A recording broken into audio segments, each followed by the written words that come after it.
சித்துண்ணி சித்துண்ணி செத்தாயா அப்படின்னு கேட்டாராம். சித்துண்ணி செத்துருக்குமா?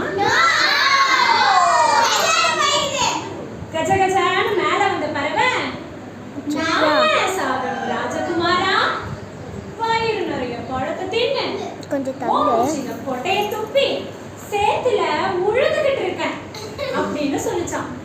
ராஜா அடங்குமா, ஒரு சின்ன பறவை என்னைய நீ எதிர்த்து பேசுறியா, உனக்கு என்ன பண்றாங்க அந்த பறவைய தூக்கிட்டாரா.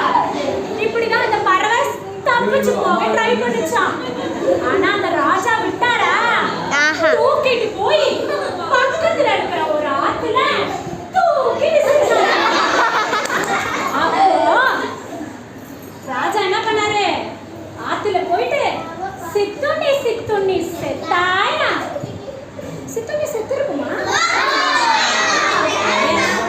ஆத்துக்குள்ள இருந்து கச்ச கச்ச கச்சன்னு எழுந்து வந்து, நாயே சாகணும் ராஜகுமாரா, வயிறு நிறைய பழத்தை தின்னு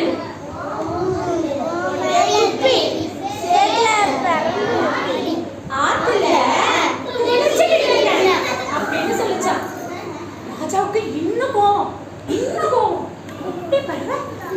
எதிர்த்து பேசிட்டு இருக்கேன் அப்படின்னு ஓடி போய் திரும்பவும் அந்த பறவை